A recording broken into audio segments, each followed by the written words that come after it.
Halo semuanya, selamat datang kembali. Pada kesempatan kali ini, saya akan mengajak teman-teman semua ke tempat PPL saya, yaitu di mana lagi kalau bukan di SMKN 5 Jember. Yeay! Nah, pada kesempatan kali ini juga saya akan berbagi dengan teman-teman semuanya tentang rancangan pembelajaran dan juga asesmen yang efektif yang akan saya lakukan selama mengikuti kegiatan praktek pengalaman lapangan di sekolah ini. Jadi, pantengin terus, tonton terus. Happy watching semuanya. Nah, yang pertama kita akan mulai dengan prinsip pembelajaran. Pertama, pembelajaran dirancang dengan mempertimbangkan tahap perkembangan dan tingkat pencapaian peserta didik serta kesesuaian dengan kebutuhan belajar, di mana dalam pelaksanaannya, pendidik merancang pembelajaran yang menyenangkan agar peserta didik mengalami proses belajar sebagai pengalaman yang menimbulkan emosi positif. Contoh konkretnya yang akan saya lakukan adalah pembelajaran yang menyenangkan dengan jumble words dalam materi prosedur teks. Kemudian, prinsip pembelajaran yang nomor 2, yaitu pembelajaran dirancang dan dilaksanakan untuk membangun kapasitas untuk menjadi pembelajar sepanjang hayat.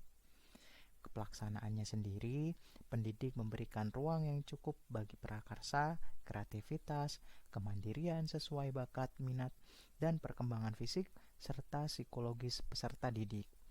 Konkretnya, peserta didik menyusun teks prosedur dalam bentuk teks multimoda. Kemudian yang nomor 3, yaitu proses pembelajaran mendukung perkembangan kompetensi dan karakteristik peserta didik secara holistik. Pelaksanaannya sendiri, pendidik merujuk pada profil pelajar Pancasila dalam memberikan umpan balik ataupun apresiasi maupun koreksi, dan konkret yang akan saya lakukan adalah desain kegiatan belajar mengajar mengacu pada profil pelajar Pancasila, di mana dalam materi prosedur teks kita akan melihat ada bernalar kritis, bergotong royong, dan juga mandiri. Kemudian poin keempat, yaitu pembelajaran yang dirancang sesuai konteks, lingkungan, dan budaya peserta didik. Pelaksanaannya sendiri berupa pendidik menyelenggarakan pembelajaran sesuai kebutuhan dan dikaitkan dengan dunia nyata, lingkungan, dan budaya yang menarik minat peserta didik. Untuk langkah konkretnya, pemilihan teks prosedur yang berkaitan dengan jurusan peserta didik. Nah, contohnya yaitu How to Install Windows 10 untuk peserta didik jurusan teknik komputer dan jurusan dan jaringan. Nah, kemudian yang nomor 5, yaitu pembelajaran berorientasi pada masa depan yang berkelanjutan. Pelaksanaannya sendiri, pendidik memotivasi peserta didik untuk menyadari bahwa masa depan adalah milik mereka dan mereka perlu mengambil peran dan tanggung jawab untuk masa depan mereka.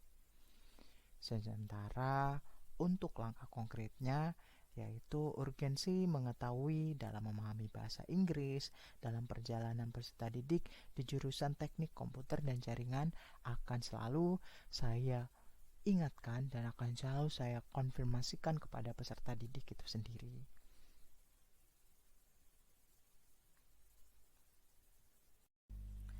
Nah, yang berikutnya yaitu prinsip assessment.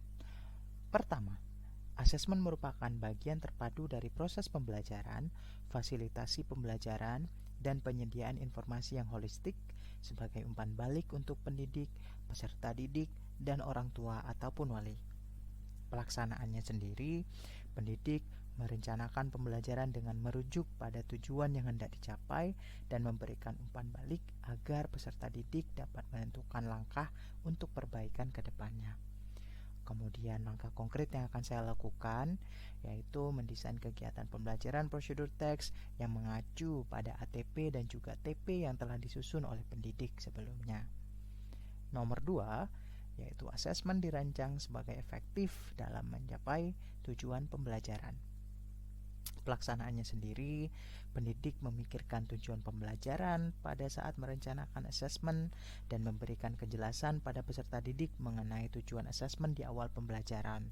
Kemudian langkah konkret yang akan saya lakukan adalah penyampaian tujuan pembelajaran prosedur teks kepada peserta didik di awal pembelajaran.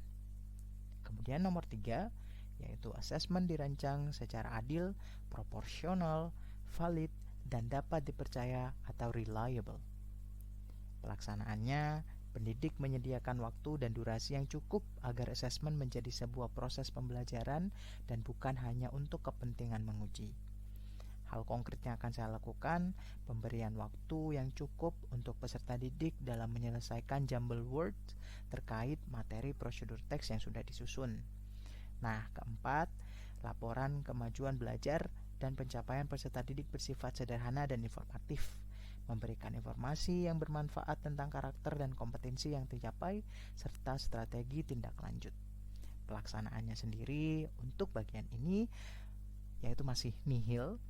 Kenapa? Karena saya masih dalam proses pelaksanaan PPL terbimbing, namun dalam prakteknya saya juga akan selalu berkomunikasi dengan guru pamong saya yang ada di sekolah, sehingga untuk kegiatan ini, pada prinsip ini, kita bisa ataupun saya sendiri bisa mengerti apa yang perlu dilakukan. Nah, seperti itu. Kemudian, last but not least, nomor 5.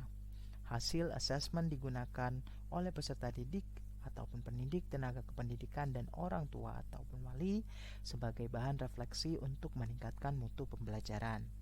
Pelaksanaannya sendiri, pendidik menyediakan waktu bagi guru untuk membaca, menganalisis, dan melakukan refleksi hasil asesmen. Hal konkret yang akan saya lakukan adalah yaitu analisa hasil asesmen dengan guru pamong.